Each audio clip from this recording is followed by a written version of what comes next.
नमस्ते, बहुत स्वागत। भारत एक्सप्रेस देख रहे हैं आप। आपके साथ मैं हूं रोहित पोखरिया, लेकर हाजिर हूं 5 की पड़ताल। आज पड़ताल होगी उस विषय की जो कि पूरे देश में जबरदस्त इंटेंसिटी के साथ लोग सड़कों पर उतरकर विरोध कर रहे हैं। आप समझ गए होंगे, यूजीसी विवाद, जिसकी शुरुआत 13 जनवरी 2026 को जब promotion of equity in higher education institution regulation 2026 नाम से इसे लागू किया गया। उसके बाद से ही कहा जा रहा है कि यह सीधे सीधे सवर्णों को, अगड़ों को, जर्नल्स को सीधा सीधा टारगेट कर रहा है। इसको लेकर विरोध भी तेज है, सियासत भी तेज है। यूपी में कई शहरों में यूजीसी के नियमों के खिलाफ जबरदस्त प्रदर्शन हो रहा है। इस बीच इस्तीफा दे चुके बरेली के सीईओ अलंकार अग्निहोत्री ने सभी ब्राह्मण जनप्रतिनिधियों से इस्तीफे देने का आह्वान किया है। अब ये तो है प्रशासनिक अधिकारी, इन्होंने इस्तीफा दिया। भारतीय जनता पार्टी से भी कई ऐसे चेहरे हैं जो अलग अलग लेवल्स पर जाकर बीजेपी के लिए काम कर रहे थे, सवर्ण जातियों से ताल्लुक रखते थे, उन्होंने भी पार्टी को अपना इस्तीफा सौंप दिया है। बड़ी बात यह है कि आम छात्र छात्राएं जो जनरल कैटेगरी से हैं, जो सवर्ण हैं, वो नाराज हैं, सड़कों पर उतरे हैं और कह रहे हैं कि यूजीसी के नए नियम भेदभावकारी हैं। आशंका यह भी है उनके मन में कि इन नियमों के सहारे उनको झूठे मामलों में फंसाया जा रहा है। 5 की पड़ताल में आज इसी पर करेंगे सार्थक चर्चा। जुड़ेगा बड़ा पैनल, उससे पहले ये रिपोर्ट।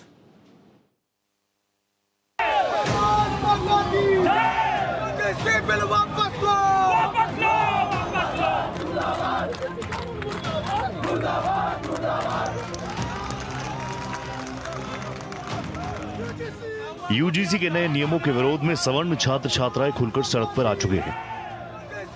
लखनऊ से लेकर वाराणसी तक, ग्रेटर नोएडा से लेकर आगरा और प्रयागराज तक सवर्ण छात्र आंदोलन पर उतारू हैं। इन प्रदर्शनकारियों की मांग है कि यूजीसी के नियम तत्काल वापस लिए जाएं। सवर्ण छात्रों ने इन नए नियमों को भेदभावकारी बताया। लखनऊ विश्वविद्यालय का इतिहास उठा लीजिए, कोई भी जातिगत आरोप का मुकदमा नहीं दर्ज हुआ होगा न पुलिस इतिहास में, न विश्वविद्यालय इतिहास में। झूठे आरोपों से बचने के लिए किसी भी वर्ग के छात्र के बीच में खाई खोदने से यह बेहतर है कि इस समाज में अलग अलग वर्गों के लिए जब इतना ही द्वेष है तो हर जाति, हर व्यवस्था के वर्ग के लिए अलग विश्वविद्यालय बनवा दीजिए।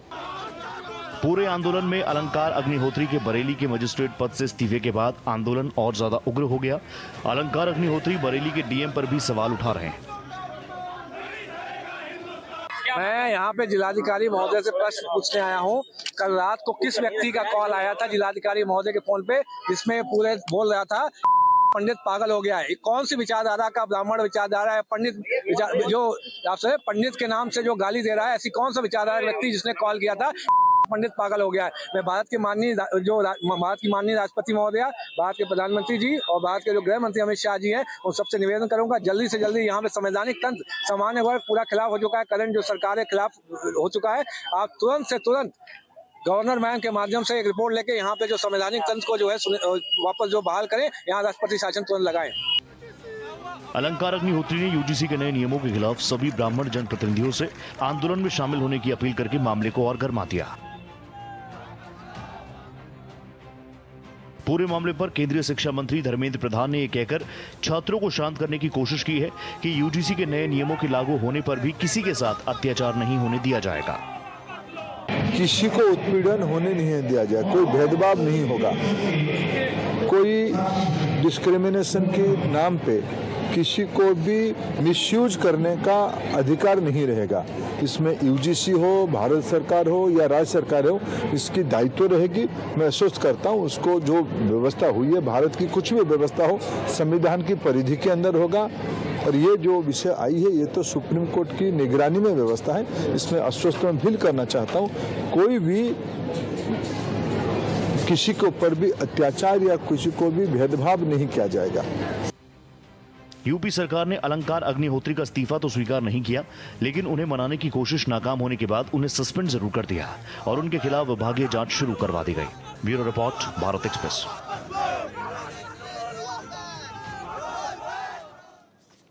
तो आप देख लीजिए, यूजीसी का विवाद जो कि 13 जनवरी 2026, जैसा मैं आपको पहले बता चुका हूं, promotion of equity in higher education institution regulation 2026 आया, लागू किया गया।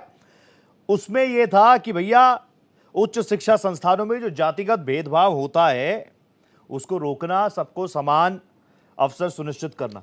लेकिन इस बीच पिछले कुछ दिनों में जिस तरीके से लोग सड़कों पर उतर रहे हैं, आम छात्र छात्राएं सड़कों पर उतर रहे हैं, उनके मन में क्या चीज जा रही है, यह बात बिल्कुल सच है। चाहे आप रोहित वेमुला को देख लें, ठीक है वो सारी बातें हुई थी, उस पर हम ही लोगों ने जबरदस्त तरीके से उस पूरे मुद्दे को उठाया था, उसके बाद बहुत सारी चीजें महसूस हुई होंगी।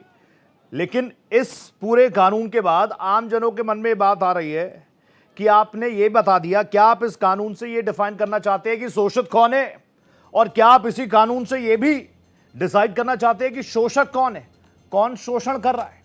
यानी अगड़े ब्राह्मण सवर्ण समाज जो है उसको आपने क्या बिल्कुल शोषक मान लिया? एक चीज और है, बहुत सारे लोग, बहुत सारे एक्सपर्ट से मैंने बात की, स्टूडेंट से मैंने बात की, मैंने पूछा क्या प्रॉब्लम है, अगर यूनिवर्सिटीज में कॉलेजेस में माहौल अच्छा हो जाए तो फिर क्या दिक्कत है? तो उन्होंने कहा सर आप मुझे एक बात बताइए, अगर हम पर कोई आरोप लगा दे कि हमने किसी को XYZ कुछ कह दिया, इवन स्कूल कॉलेजेस के अंदर अगर हमारी किसी चीज को लेकर, किसी टॉपिक को लेकर डिबेट्स में हम उनसे सहमत ना हो और उसके बाद हमारे ऊपर कोई आरोप लगा दिया, तो ये उनको साबित नहीं करना, ये हम ही को साबित करना है। ये सारी चीजें बहुत कंफ्यूजिंग है, I don't want that confusion. इसीलिए आज एक बहुत जबरदस्त पैनल लेकर मैं आपके सामने हाजिर हूं। मेरे साथ स्टूडियो में संजय मिश्रा जी मौजूद है, जाने माने पॉलिटिकल एनालिस्ट हैं। मेरे साथ स्टूडियो में ही अतुल मिश्रा जी भी हैं, जाने माने पत्रकार भी हैं और महासचिव भी हैं, ब्राह्मण समाज के, बातें अग्रेसिव अंदाज में रखते हैं। मेरे साथ स्क्रीन पे मुझे संजय चड्ढा सर नजर आ रहे हैं, जाने माने एडवोकेट है, सुप्रीम कोर्ट की बहुत खुलकर बात रखते हैं। मेरे साथ प्रोफेसर कौशल पवार जी भी मुझे जुड़ती हुई नजर आ रही है, इग्नू से हैं और बहुत मुखर तरीके से बात रखेंगे। Obviously it's all about universities, it's all about students, इसी पर it's all about teachers also. Yes, please mention this, it's all about teachers also, क्योंकि इसमें टीचर्स भी हैं। छात्र ने कह दिया टीचर, अगेन क्वेश्चन मार्क। इसी को लेकर मैं एक सार्थक चर्चा करना चाह रहा हूं। मैं शुरुआत संजय मिश्रा जी आपके साथ कर रहा हूं। संजय सर प्लीज आप मुझे बता दीजिए, ये इतना हो हल्ला क्यों है बरपा, ऐसी क्या चीजें हैं इसमें? अब सरकार कह रही है, रोहित वेमुला से सारी चीजें शुरू हुई, उसके बाद देश में हम लोग ही थे ना, हमने कहा था ये क्या हो गया। रोहित वेमुला ने कहा था कि मैं जहां पैदा हुआ मेरी सबसे बड़ी गलती है ये, जो उसके सुसाइड लेटर में लिखा हुआ था। यानी वो अपनी जाति के बारे में बात कर रहे थे। स्कूल कॉलेजेस ऐसे प्रशासन में उनको बहुत प्रताड़ित किया गया, सबने उस पर, इंडिया गेट पर ही हम सब मौजूद थे ना, हम सभी लोगों ने आवाज उठाई। लेकिन आज जो चीजें निकल कर आ रही हैं और जो जैसा मैंने अभी जिक्र किया, आपने सुना भी होगा, आप तो मेरे साथ ही हैं, कि स्टूडेंट्स के मन में क्वेश्चन मार्क है कि कोई हम पर फॉल्स एलिगेशन भी लगा दे तो भी हम ही प्रूफ करें, इसमें कुछ है कि नहीं। और सबसे पहले आप मुझे बताइए, जब ये पूरा रेगुलेशन एक्ट आया 13 तारीख को, आपके पास किस तरीके की रिएक्शन आए? ये कंफ्यूजन है, क्या है? नहीं देखिए, कंफ्यूजन इसे नहीं कह सकते हैं। हाँ। ये सोची समझी सुनियोजित तरीके से लागू किया गया ये कानून है। ठीक है। आप SC, ST, OBC या हर किसी एक पिछड़े वर्ग को आप समान धारा से जोड़ना चाहते हैं, आप जोड़िए। इसी के लिए सरकार का निर्माण होता है कि आप एक एक व्यक्ति तक आप उस न्याय को पहुंचाएं। ठीक है। लेकिन इसका अर्थ यह तो नहीं है कि किसी के साथ अन्याय करके किसी को न्याय देंगे। हाँ। न्याय तो सबके साथ होने की बात होती है ना जी। महात्मा गांधी ने आजादी के सपने को इस तरीके से नहीं देखा था कि अंग्रेजों से हम आजाद हो जाएं और हमारा सपना पूरा हो गया।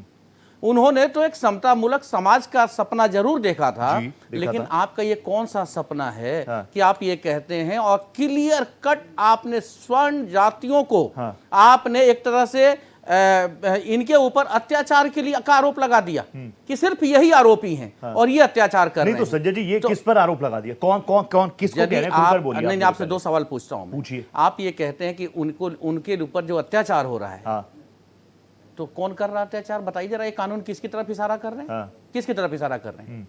और जो कमेटी आप न्याय देने के लिए बना रहे हैं, क्या उसमें इनकी भागीदारी है? यानी इस कानून में कौन सी समानता हुई? नहीं, मैं कौन सी समानता हुई बताइए ना। आप यदि समाज में बिना चुने हुए, आज एक बात समझिए, एक आरोप लगता है, आरोप की जांच होने में 10 वर्ष लग जाते हैं, और उस 10 वर्ष के दरमियान उस बच्चे का कैरियर तो खत्म हो जाता है, उस टीचर का कैरियर खत्म हो गया।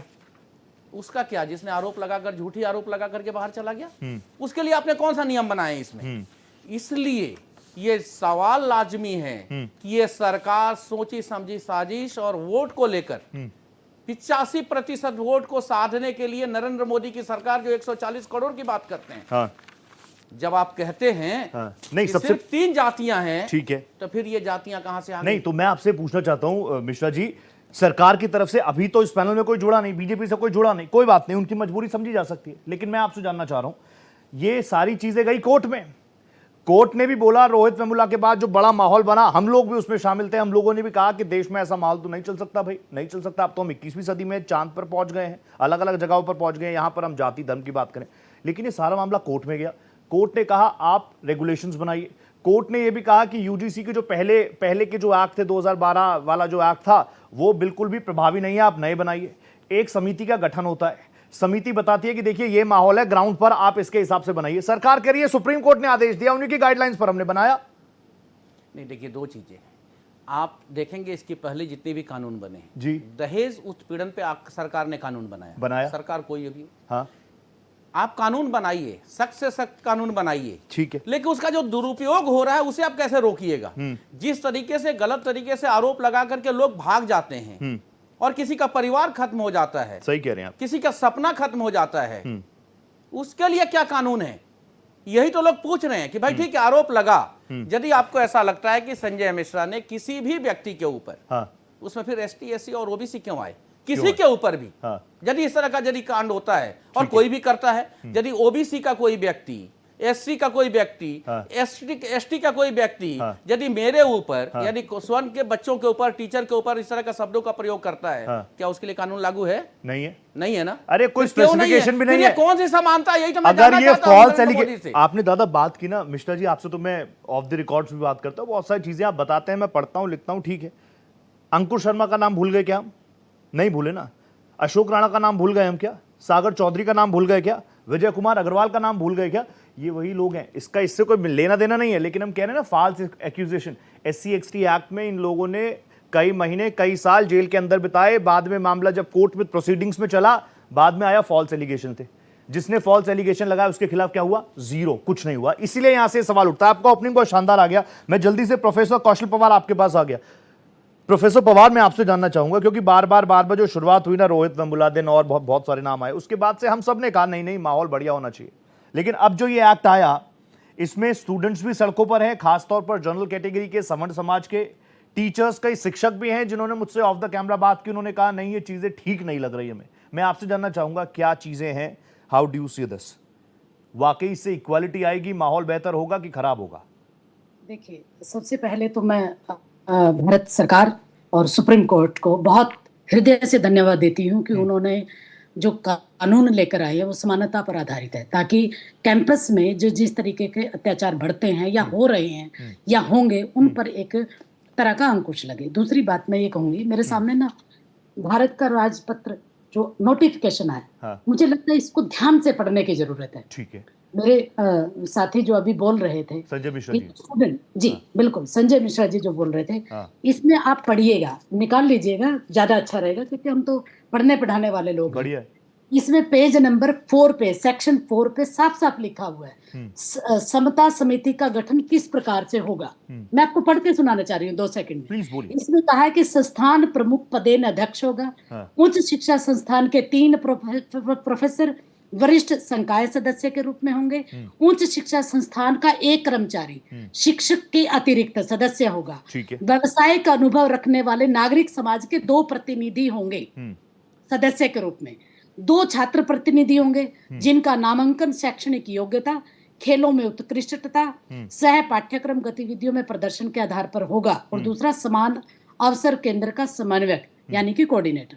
मुझे ये बताइए, अगर कोई ऐसी घटना घटती है तो ये जो कमेटी है, क्या आपको नहीं लगता कि आप इस कमेटी पे सवाल खड़ा कर रहे हैं? कानून अभी बना है, वह अभी लागू होने में टाइम लगेगा। आप सोच के देखिए, जब भी सरकार कोई भी कानून लेके आती है, समाज की भलाई के लिए, राष्ट्र के निर्माण के लिए और समता परक समाज के लिए लेकर आती है। हम सब जानते हैं दहेज प्रथा का कानून आया, दहेज प्रथा को रोकने के लिए कानून बनाया गया, तमाम इतने कानून हैं, चाहे 370 का ले लीजिए, उसमें सफाई कर्मचारी जो जिनके लिए बना हुआ था कि उनको हमेशा एक ही काम करना, चाहे वो किसी भी कमेटी से, किसी भी कितना भी पढ़ा लिखा क्यों ना हो, तमाम जितने भी कानून, आपने बोला समानता, मैं सबके कानून की बात कर रही हूँ। मैं बस यहाँ विनम्रता से ये कहना चाहती हूँ कि कानून अभी आया है। ठीक है। आप अभी से अपने निष्कर्ष पे कैसे पहुंच गए कि ये केवल अत्याचार के लिए? नहीं, मैं ये पूछूं जो कमेटी छात्र है। जो सुनिए, छात्र सड़कों मेरी बात पर सुन हैं। लीजिए, बस हाँ। एक सेकंड लूंगी। हाँ, चलिए, बहुत 10 सेकंड विनम्रता और से मैं हम तो समाज को जोड़ने का नहीं, काम बिल्कुल करते सही हैं। बात कह मैं रही एक हैं। शिक्षक हूँ, बिल्कुल। मैं छात्र हित का भी उतना ही ध्यान रखूंगी। हाँ। अगर मैं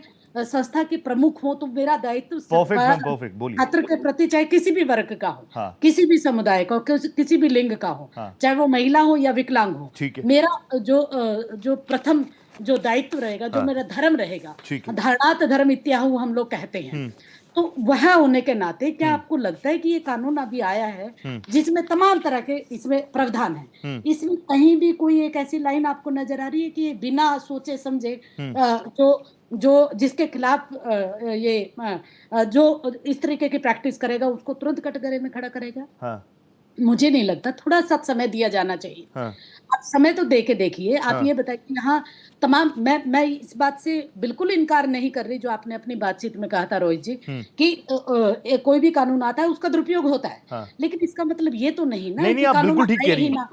पवार, अगर प्रोफेसर हम पवार, पहले ये मान के चलें, प्रोफेसर तो पवार, सबसे मैं बड़ी कह रहा हूँ बात कि ये आप मैं बिल्कुल कहना सही बात चाहती कह रहे हैं। हूँ, मैं आ रहा हूँ हम मिश्रा ये से। स्वीकार हाँ, करते हाँ, कि मिश्रा जी, तमाम बोलिए, शैक्षणिक चलिए, बोलिए। संस्थाओं मेरा में ये सवाल है एक कि लागू जहाँ होता पे है। आप समानता की बात कर मेरा रहे भी यही हैं, बात थी, मेरा भी यही ये point मेरा सरकार से मेरा सवाल, point समानता यही। की जहाँ बात कर रहे हैं, हाँ। फिर वहाँ पे लोगों को जातियों में क्यों बांट रहे नहीं, हैं? और मैं ये कह रहा हूँ अगर क्यों जातियों में अगर बांट बात नहीं, समानता अत्याचार की जातियों है। के आधार पे ही होता है, शोषण अत्याचार जातियों के आधार पे होता है, ये निकल के आया है। यानी नहीं, इन ये लोगों भी ने एक सोच मान है। लिया है कि ये मान लिया, हमारे ये वही बात है, एक बार यही मान लिया प्रॉब्लम ना है। इन्होंने। ये मिश्रा जी, प्रॉब्लम है। प्रॉब्लम ही यहीं से ये शुरू हो रही प्रॉब्लम है है। कि मैं हम ये जो कह रहा लोग हूँ, हैं, हाँ। जो संविधान में है। जो लोग हैं, हाँ। वो लोग इसलिए ही लाया गया क्या था। नहीं, करते मैं हैं? कह रहा हूँ वो किसी- अत्याचार कर रहे हैं, ये मान लिया सरकार। किसी एक ने किया तो पूरी कम्युनिटी को उसी में रखना है, इन्होंने मान लिया है। उसी में रखना है। अतुल जी, मैं आ रहा हूँ आपके पास, आ रहा हूँ। Pawar, professor Pawar, I come back to. एक ओपनिंग सबका हो जाए, मेरी आप मजबूरी समझिए कि एक ओपनिंग सबका ले लूं। और मैं ये वक्त कहूंगी, बहुत लिमिटेड है। बस एक सेकंड हाँ, और कहूंगी, हाँ। आज हमारे आदरणीय शिक्षा मंत्री जी का बयान आपको ध्यान से समझने की और सुनने की जरूरत है। नहीं, हम सुन रहे हैं, समझ भी रहे हैं, लेकिन वो शिक्षा छात्र मंत्री जो जी ने सड़कों पर कहा है उतर रहे हैं, कि किसी के उनको साथ उनसे भी कौन बात कोई करेगा? भी अत्याचार उनसे कौन नहीं संवाद करेगा?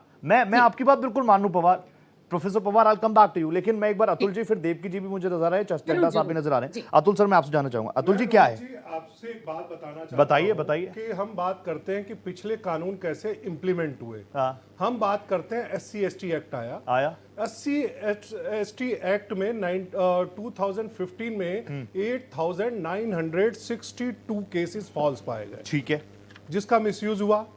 हम बात करते हैं, अब हम लोग आते हैं उस पर कि रैगिंग आया। रैगिंग में भी लोगों को लगा, मैं ये पूछ रहा हूँ, ये कानून ना तो कोई मांग रहा था और ना कोई नहीं अतुल जी, रैगिंग आया तो रैगिंग में ये थोड़ी कहा कि जनरल करेगा तो कुछ नहीं और SC/ST सर नहीं, मैं OBC यही करेगा तो बताना कुछ चाह नहीं। रहा हूं कि मैडम अभी कह रही थी समानता शब्द ही खत्म कर दिया गया। ये डिस्क्रिमिनेशन, हाँ, ये जो समानता के साथ भेदभाव हुआ, ये इस कानून में देता है कि SC/ST OBC, मतलब आप पहले ही प्री माइंड है कि ये आदमी शोषित होगा और ये आदमी शोषित करेगा। ये सोच क्यों है? ये सोच खतरनाक है और ये सोच, इसका इतना दुष्परिणाम होगा, आप हमारी आने वाली पीढ़ियों को बर्बाद करना चाहते हैं। बीइंग अ टीचर, मैं आपसे पूछता हूं कि आप ये सोचिए कि आजकल पीछे अभी एक IAS अफसर ने मध्य प्रदेश के कहा कि सवर्णों की बेटियों के साथ शादी करनी चाहिए। मतलब कल OBC का लड़का किसी सवर्ण की बेटी को प्रपोज करता है और वो मना कर देती है, तो वो कैसे आप डिफाइन करेंगे कि किस तरीके से हुआ? तो ये जो कर रहे हैं, बिल्कुल समाज को विघटित करने की बात कौन कर रहा है? हैं? अतुल जी, वो कह रहे हैं सुप्रीम कोर्ट की गाइडलाइंस आई है, सुप्रीम कोर्ट यूजीसी ने कह रहा है, कहा- यूजीसी कह रहा है पिछले 8 से 10 सालों में जातिगत रोहित भेदभाव की जी, शिकायतें बढ़ी हैं, रोहित- स्टूडेंट सुसाइड के केस सामने आए हैं, इसीलिए हमें जरूरत पड़ी equity in higher education regulation 2026 की। यूजीसी के आंकड़े झूठे हैं। सुप्रीम कोर्ट ने कहा कि आप 60 दिन के अंदर एक्यूज कर दीजिए। हाँ। जहां CBI और ED जैसी नोडल एजेंसियां परफेक्टली इंक्वायरी नहीं कर सकती, हाँ। आप कैसे बात कर रहे हैं कि और लोग प्रभावित नहीं होंगे? ठीक है। तो आपकी मंशा कानून बनाते वक्त साफ है ही नहीं। हाँ। आपको डिफाइन करना चाहिए था कि अगर किसी भी समाज को शोषित करना, वहां आपको SC/ST OBC डिफाइन ही नहीं करना चाहिए था। ये वहां आपको बांटने define की करना साजिश चाहिए था है स्टूडेंट। अतुल जी, बांटने की साजिश है। हाँ, बांटने की साजिश हम है। तो पूरे कैंपेन में हम सुनते हैं कटेंगे तो बटेंगे, कटेंगे तो बटेंगे, नहीं, कटेंगे तो पहले- बटेंगे। पहले आपने धर्म के आधार पर बांटा, फिर आप हिंदू हो गए, फिर आप सनातनी हो गए, और अब SC/ST और OBC की बात करके आप लोगों के सामाजिक ताने बाने को खराब कर रहे हैं, जिसे अब समाज बिल्कुल बर्दाश्त नहीं ठीक है, करेगा। ठीक है। चड्ढा सर, मैं आपके पास आ गया। चड्ढा सर, हम सॉरी थोड़ा लेट आ रहा हूं, लेकिन चड्ढा सर आप मेरी मजबूरी समझेंगे। लेकिन चड्ढा सर, मैं आपसे जानना चाहूंगा, हम बार बार समानता, इक्वालिटी की बात करते हैं, ये जो पूरा रेगुलेशन आया उस पैमाने पर खरा उतर रहा है? देखिए, बड़ा ही एक प्रश्न ऐसा है जिसका जवाब काफी मुश्किल है, मैं सही बता रहा हूँ आपको। क्योंकि वो जो डिवीजन की बात हम लोग करते हैं जी कि अभी भी कास्ट के ऊपर डिवीजन हो रहा है, ये हो रहा है, वो हो रहा है। अरे भाई, क्यों हो रहा है? क्योंकि इस तरह के इंसिडेंसेस रिपोर्टेड हो रहे हैं। उन इंसिडेंसेस को रोकने की आवश्यकता है कि नहीं है? बिल्कुल है। ये एक सबसे बड़ा महत्वपूर्ण बिंदु है। मैं, अगर आप मुझसे पूछे, हृदय के अंदर से मैं कहूंगा कि कास्ट बेस्ड डिवीजन नहीं होना चाहिए, नहीं होना चाहिए।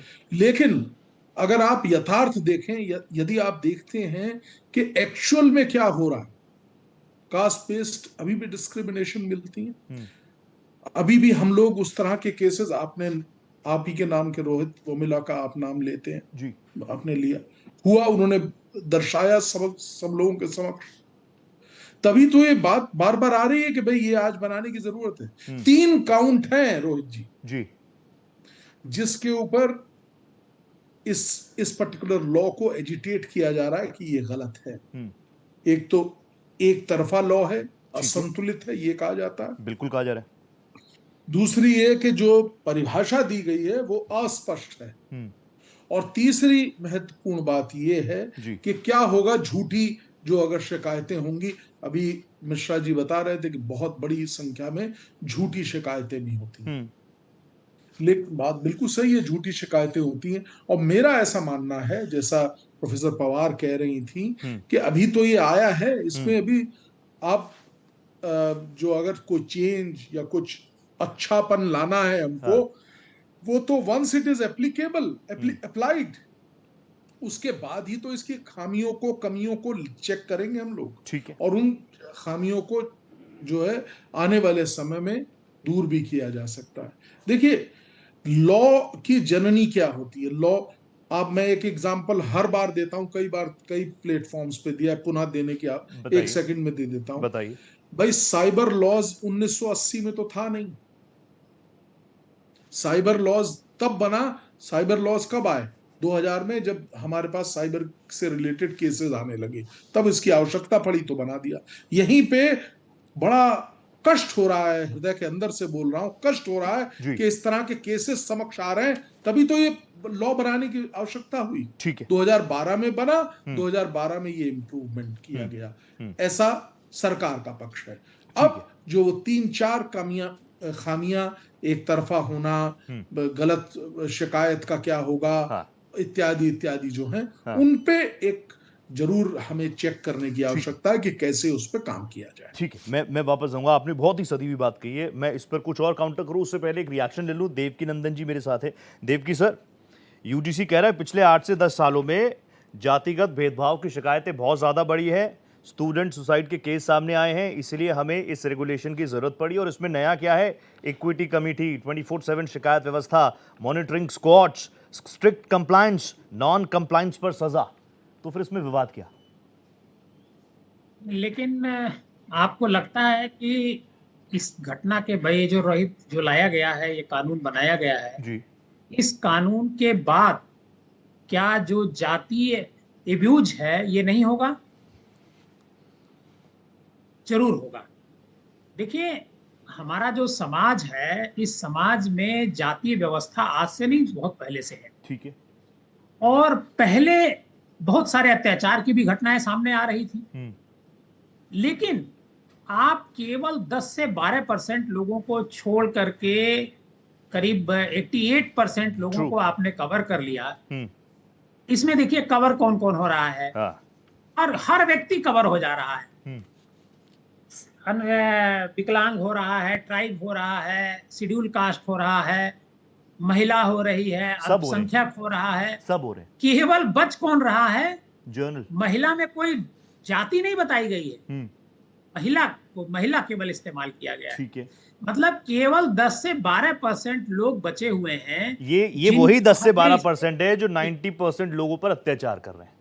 हाँ, ऐसा इंडिकेशन जा रहा है ना। अगर ये कानून बनना ही था, तो कानून ये बनना चाहिए कि भाई विश्वविद्यालय के भीतर अगर कोई इस तरह की घटना करता है, जातीय किसी पर टिप्पणी करता है, मान लीजिए कोई शेड्यूल कास्ट पर आज की तारीख में कोई टिप्पणी कर दे तो उस पर हरिजन एक्ट का मुकदमा लगता है। बिल्कुल लगता है। आप ये कर देते हैं कि भाई वही मुकदमा सब पर लगेगा। हाँ। जो करेगा, अब कोई मान लीजिए कोई शेड्यूल कास्ट का व्यक्ति किसी ब्राह्मण को कह दे अरे पंडितवा, हाँ, तो क्या उस पर मुकदमा नहीं होना चाहिए? नहीं होगा, इसमें नहीं होगा। होगा नहीं। तो इसका मतलब कि आपने जानबूझ करके, ये दरअसल क्या है, ये पॉलिटिकल मामला है। पॉलिटिकल मामला है। उत्तर प्रदेश का जो विधानसभा चुनाव है 2024 में जो चुनाव हुआ, उस चुनाव में जो बैकवर्ड क्लास था वो पूरी तरीके से समाजवादी पार्टी और कांग्रेस के हाथ चला गया। ये भी एंगल हो सकता है भाई, ठीक है। हाँ। और जो दलित है वो बहन मायावती के साथ चला गया। हाँ। बीजेपी 33 सीट पर के सिमट करके रह गई। हाँ। तो बीजेपी को ऐसा लगा कि अगर बैकवर्ड क्लास को अपनी तरफ लाना है तो इससे अच्छा मौका हो नहीं सकता है, पहला। अच्छा। दूसरा ये है कि बीजेपी को लगता है कि फॉरवर्ड क्लास जाएगा कहां हमको वोट अगर नहीं देगा। हाँ, मतलब किसका है ये फॉरवर्ड क्लास? ना इधर का, ना उधर का, ना घर का, ना घाट का, है ना? नहीं, बीजेपी को लगता है ये कि हमारा ये गुलाम है। अच्छा। ये हमको ही वोट करेगा, हमको बैकवर्ड क्लास को अपने साथ लेकर के आने की जरूरत है। हाँ। तो वो बैकवर्ड क्लास को लाने की ये पूरी मुहिम मुझे लग रही है। और ये जो विरोध हो रहा है, ये विरोध मुझे उसी साजिश का हिस्सा नजर आ रहा है। ये विरोध इस वजह से हो रहा है कि ताकि, अब देखिए विरोध दोनों तरफ से होने लगा। ठीक है। एक तरफ तो फॉरवर्ड क्लास के लोग विरोध कर रहे हैं कि इसे ना लागू किया जाए, दूसरी तरफ जो बैकवर्ड क्लास के लोग हैं वो समर्थन में इसके उतर रहे हैं। सोशल मीडिया पूरा आटा पड़ा हुआ है। तो मतलब ये है कि जो अगर हम लागू, इस वैसे बीजेपी इससे पीछे नहीं हटने वाली है। अच्छा। बीजेपी इससे पीछे नहीं हटेगी। लेकिन देवकी जी, इससे पहले भी तो कई एक्ट्स पे पीछे हटी है। ट्रांसपोर्ट एक्ट आया, रोल बैक हो गया, किसान कानून आया, रोल बैक हो गया। एक्ट की बात कर रहे हैं, किसान कानून की बात आप कर रहे हैं। तो उन किसानों को क्या बताया? उनको आतंकवादी तक बताया गया। तो ये देखिए स्टूडेंट में जो बैकवर्ड क्लास की संख्या है, महिलाओं की संख्या है, अल्पसंख्यक समुदाय की संख्या है, ट्राइब की संख्या है, विकलांग की संख्या है, वो ज्यादा है। ठीक है। तो क्यों पीछे हटेंगे? ठीक है। और ये जो 10-12% वोट है फॉरवर्ड क्लास का, ये बीजेपी को अगर वोट नहीं करेगा तो किसको वोट करेगा? उनको ऐसा लगता है। और जैसे जैसे फॉरवर्ड क्लास विरोध करेगा, बैकवर्ड क्लास का झुकाव भारतीय जनता पार्टी की तरफ बढ़ेगा। ठीक है। ऐसा बीजेपी का थी। बीजेपी नहीं, तो की मैं ये सोच पूछ रहा हूँ, चलिए 10-12% ही नहीं कर सही, सकता। ये जनरल कैटेगरी के लोग ही सही। तो मेरे को जानकारी है डीपी यादव साहब समाजवादी पार्टी से हैं, तेज तरार हैं, मेरे साथ जुड़े हुए हैं। डीपी साहब, आपको मेरी आवाज आ रही है? यादव जी जी आ रही है। Good evening. आपको आवाज आ रही है? Clear, crystal clear. Yadav ji good evening कह रहा हूं, आपको नमस्ते कह रहा हूं, लेकिन आप मुझे बता दीजिए, यहाँ छात्र छात्राएं, लखनऊ से मैं तस्वीरें देख रहा था, जबरदस्त तरीके से यूनिवर्सिटी के बाद छात्र छात्राएं डटे हुए हैं, सरकार के विरोध में खड़े हैं, लेकिन समाजवादी पार्टी को स्टैंड नहीं ले रही। क्यों? परेशानी है कुछ? देखिए रोहित जी, देवकी नंदन जी की बात से मैं अपनी बात को आगे बढ़ाऊंगा। और आपने उत्तर प्रदेश की ही सारी तस्वीरें दिखाई। उत्तर प्रदेश से बाहर किसी भी प्रदेश में इस प्रकार का कोई धरना प्रदर्शन हो रहा है कि नहीं हो रहा है, आपके टीवी स्क्रीन पर नहीं चल रहा है। नहीं हो रहा है। ग्रेटर नोएडा से लेके गाजियाबाद हर जगह हो रहा है। मेरी बात मानिए आप, विजुअल्स भी चल जाएंगे, लेकिन विजुअल्स पे हम लिख नहीं रहे लोकेशन, लेकिन विजुअल चल रहे हैं। ग्रेटर नोएडा में भी हो रहा है, नोएडा में भी हो रहा है। रोहित जी, हमें इसको बहुत गहरा समझने की जरूरत है। अभी देवकी नंदन उत्तर प्रदेश में 2000 प्रदेश में पिछड़े वर्ग, विशेष करके जो दलित अल्पसंख्यक हैं, वो हमारी सच्चाई समझ चुके हैं। अब वो हमको वोट करने वाले नहीं है, क्योंकि इसका ट्रेलर भारतीय जनता पार्टी को 2024 के लोकसभा चुनाव में पूरी तौर से दिखाई दे दिया। प्रोफेसर पवार, मैं आपके पास आ गया। प्रोफेसर पवार, मैं आपकी बातों से 100% नहीं, लेकिन 70% तक सहमत हूं कि भाई नया नया कानून आया है, अगर इसमें कुछ लूप होल्स होंगे हम उसको भर देंगे। यही लोकतांत्रिक व्यवस्थाएं हैं, लोकतंत्र में यही होता है। लेकिन ना अभी तक जो चीजें सामने आई हैं, जो एक्सपर्ट से मैंने बात की, 1-2 पॉइंट्स मैंने लिख लिए हैं। इसमें ना एक बहुत बड़ा पॉइंट है जिसको लेकर हम हमेशा डिबेट्स करते रहे हैं फ्रॉम 2016, क्योंकि मैं अपना बता रहा हूं, रोहित वेमुला 2016 में उन्होंने सुसाइड किया था, तब से हम इसी चीज पे लड़ रहे हैं, डिस्क्रिमिनेशन डिस्क्रिमिनेशन डिस्क्रिमिनेशन। अभी जो यूजीसी का नया रेगुलेशन है, इसमें डिस्क्रिमिनेशन की जो परिभाषा है ना, प्रोफेसर पवार प्लीज आप मुझे उसको जरूर समझाइएगा, क्योंकि मैंने जितना लिखा पढ़ा उसमें क्या है, सिर्फ गाली गलौज तक सीमित नहीं है जो डिस्क्रिमिनेशन है। It includes behaviour, it includes academic decisions, it includes verbal, non-verbal conduct, any act that creates a hostile environment. यानी अगर हम कॉलेज में बैठ के कुछ बात भी कर रहे होंगे, कुछ डिबेट कर रहे होंगे, मुझे कुछ चीज पसंद नहीं आई होगी, लीव मी। कोई छात्र को कोई बात पसंद नहीं आएगी, सवर्ण छात्र होगा, जर्नल छात्र होगा, वो अगर वहां से उठ के चले जाए, एक रिएक्शन दे दे, ओहो, ये भी डिस्क्रिमिनेशन में, this is the biggest discrimination. मैं आपकी बात का जवाब दूं रोहित जी? जी मैम। हाँ, पहली बात तो ये कि ये बहुत मतलब बड़ा फनी सा लग रहा है कि क्या ये डिस्क्रिमिनेशन होता है? आपको पता है स्कूल कॉलेजेस में यूनिवर्सिटीज में क्या होता है? आपके पास कोई आंकड़ा मुझे है तो पता है कि भारत के तमाम विश्वविद्यालयों में कितने वाइस चांसलर हैं? आप बताएंगे? SC ST OBC के कितने हैं? कितने हैं? आपके प्रिंसिपल कॉलेजेस के हाँ। कितने परसेंट है SC ST परसेंट? OBC? आपको क्या लगता है? मतलब ये जो आप बहुत सतही सा कि कोई अगर मजाक में कर रहा है तो लीव इट, वो डिस्क्रिमिनेशन की कैटेगरी में आ जाएगा। It includes in this regulation. सुनिए, मेरी बात सुनिए ना, मेरी बात लेट मी कंप्लीट फर्स्ट ना। मैं ये कहना चाह रही हूँ कि केवल रोहित वेमुला नहीं है, UGC का रिटर्न आंकड़ा है 118% बढ़ा, ये हमारा नहीं है। बहुत सारे केसेस ऐसे हैं जो रिपोर्ट होते भी नहीं है। कॉलेजेस यूनिवर्सिटीज में किस तरीके से यानी अब तक जो स्कूल कॉलेजेस में माहौल था, जितने वाइस चांसलर थे, चेयरमैन थे, वो सब फेलियर थे? बिल्कुल नहीं थे। फिर कैसे बढ़ गए? मुंह में शब्द मत डालिए मैम, ना, तो कैसे सुनने बढ़ तो गए? दीजिए, इट्स बोलने तो नॉट दीजिए अबाउट ना पुटिंग मुझे। Words in mouth. आप मैं आपको ये बताऊं, आपके चैनल पे ही देख लीजिए कितने लोग ऐसे हैं जो इसके समर्थन में होंगे, किसके? और कितने लोग विरोध में हैं। चैनल्स की भाषा ही देख लीजिए। खैर उसको छोड़ दीजिए, मैं आपकी बात का जवाब देना चाहती हूँ।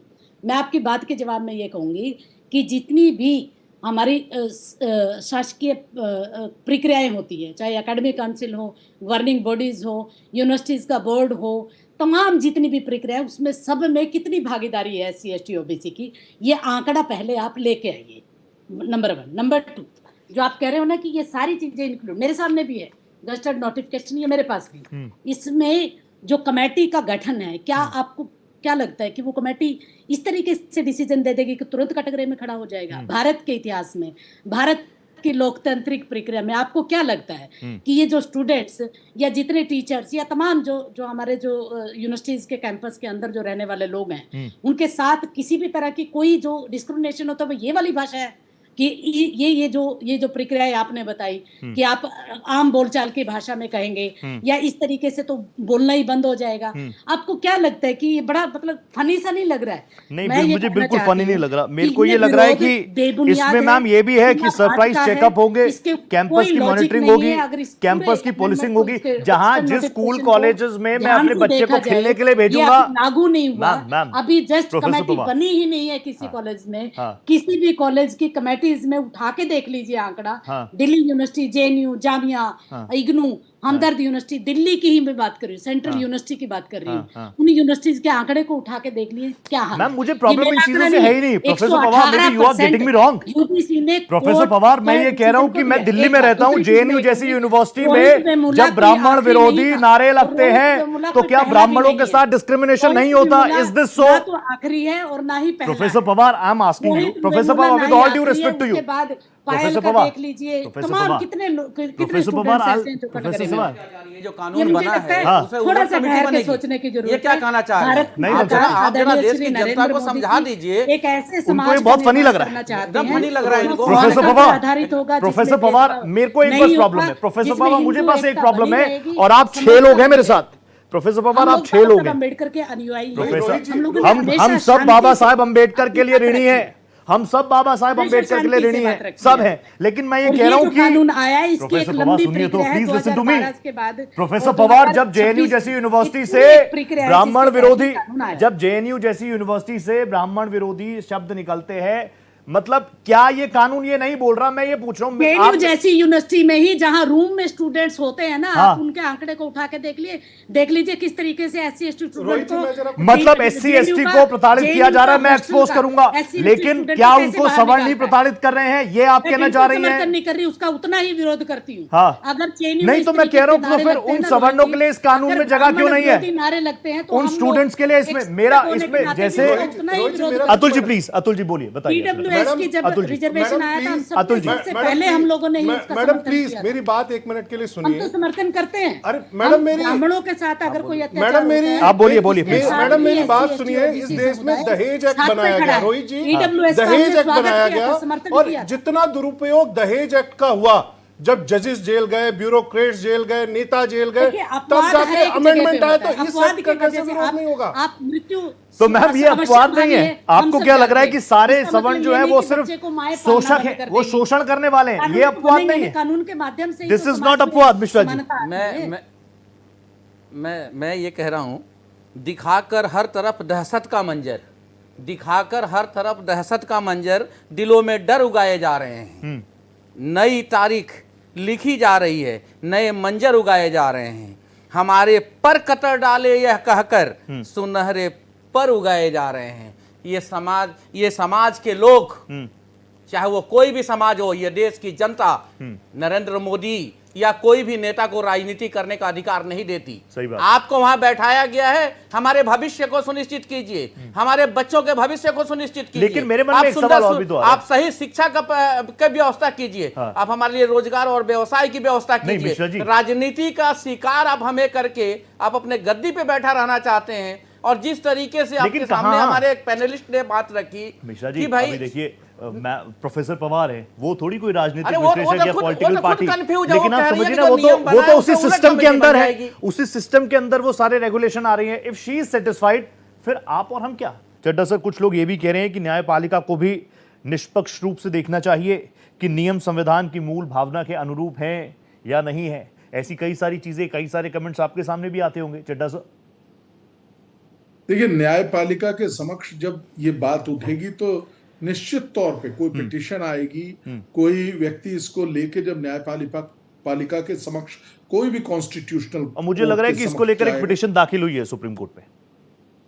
जो सुप्रीम कोर्ट में अगर दाखिल हुई है, मुझे उसका मेरे संज्ञान में नहीं है, लेकिन जैसे ही वो दाखिल होगी तो of course it is duty of न्यायपालिका ऑल्सो, ये हमारा भी ड्यूटी है कि हम देखेंगे कि क्या जो संविधान में दिए गए प्रोविजंस हैं उसके अनुकूल है कि नहीं है। कहाँ पे किसी जो बात उठाई, जो बताया कि ये जो है किसी भी तरीके से एक तरफा है, असंतुलित है, ये सारी चीजों का अवलोकन हो जाएगा। दूध का दूध, पानी का पानी हो जाएगा। वेदर इट इज जो कॉन्स्टिट्यूशन की जो दी हुई एक पृष्ठभूमि है, कॉन्स्टिट्यूशन में दिया हुआ जो मैंडेट है, उससे ये अलग है तो निश्चित तौर पे बाहर है। अगर अलग नहीं है तो फिर सही हो जाएगा, कोई उसको रोक नहीं सकता। किसी भी तरीके का एजिटेशन इत्यादि का प्रभाव उसका मुझे नहीं लगता कि। अतुल सर जल्दी से रिएक्ट कर दीजिए। अतुल सर, मैं अभी तो हम आंकड़े की भी बात कर रहे थे कि सवर्ण 10% है, 12% है, ठीक है।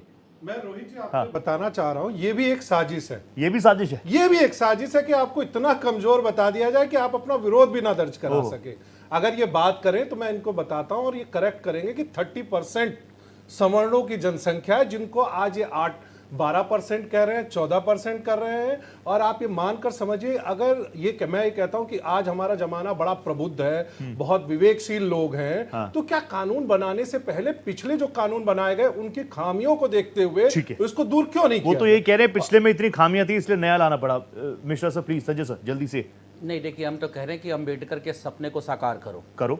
उनका मतलब था पिछड़ों को भी सामाजिक और शिक्षा बराबरी का देने का। ठीक है, आप दो, और मिल भी रहा है सब किसी को। आप कॉलेज में जाते हैं, आप स्कूल में जाते हैं, कहीं कोई भेदभाव नहीं है। ये नेताओं को किसने अधिकार दे दिया कि हमें बांट करके ये राजनीति करेंगे? और ये किसी भी समाज को एक्सेप्ट नहीं होना चाहिए। और प्रोफेसर, आपकी जो प्रोफेसर मैडम पवार जो बैठी हैं, मुझे तो देखो उनके ऊपर कोई आश्चर्य नहीं हो रहा है। क्योंकि देखो उनकी सैलरी का बात है। भाई देखो, नहीं, स्वाभाविक बात है भाई, वो सच नहीं बोल सकती है, वो सच नहीं बोल सकती हैं, लेकिन यहाँ हम सच बोल सकते हैं क्योंकि हमारे बच्चों के भविष्य का मामला है, हमारे समाज के लोगों का मामला है। और ये क्या कहना चाह रही हैं रोहित, ये क्या कहना चाह रहे हैं? सरकार का ये कानून क्या कहता है कि 2 गाड़ियां रोड पे जा रही हैं, एक को साइड करके खड़ा कर दिया गया कि नहीं भैया वो गाड़ी धीमी चलने वाली है, इसको पहले निकल जाने दो।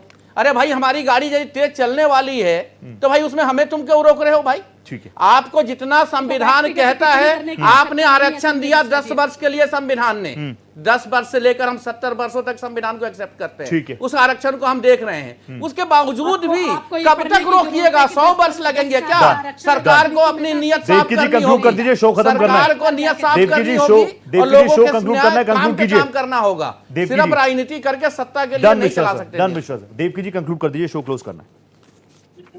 नहीं, देखिए, जो विवाद है, इस विवाद को खड़ा करने का काम सरकार ने किया है, ठीक है, और सरकार मुझे लगता नहीं है कि इस पर बैकफुट पर आएगी, पहली बात। दूसरी बात यह है कि कोई कुछ भी कहे, यूनिवर्सिटी के भीतर अगर इस तरीके का डिस्क्रिमिनेशन होता है तो ये ठीक नहीं। मैडम अभी कह रही थी कि कमेटी बनी है, देखेगी ना।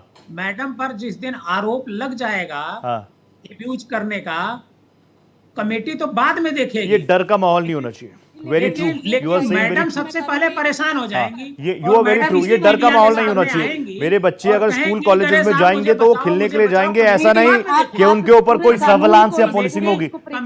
मैं जानता हूँ ये मामला बहुत बड़ा जा सकता है। मैं यकीन मानिए मेरे अंदर जितने सवाल थे ना, उसका 10% नहीं रख पाया मैं 1 घंटे के वक्त में। ये डिबेट लंबी जाएगी, आगे भी मैं लगाऊंगा 5 की पड़ताल। इस पर पड़ताल बहुत जरूरी है और इंपॉर्टेंट पड़ताल जरूरी है। मैं पवार मैम, मैं आपके पास आना चाह रहा था लेकिन वक्त मुझे इतनी इजाजत दे रहा है। लेकिन यकीन मानिए, प्लीज आप बुरा मत मानेगा, क्योंकि मैं शिक्षकों को मानता हूं समाज का आईना है, समाज को बदलने की ताकत आपके हाथ में सबसे ज्यादा है। और कम से कम कोई स्टूडेंट अगर वहां जाए, अगर मैं आपका स्टूडेंट हूं, तो मेरे लिए प्रोफेसर पवार जो है वो मेरी शिक्षक है, भगवान स्वरूप है। लेकिन बदले में मैं चाहूंगा कि अगर मैं रोहित पोखरियाल हूं या मैं रोहित पाल हो जाऊं, इन दोनों में मेरा शिक्षक डिस्क्रिमिनेशन नहीं करेगा। मूल सवाल यही है। इस पर आगे भी मैं चर्चा करूंगा, लेकिन आज 5 की पड़ताल में वक्त इतनी इजाजत दे रहा है। आप सभी का धन्यवाद, बहुत बहुत शुक्रिया। 5 की पड़ताल में इतना ही, दीजिए इजाजत, नमस्कार।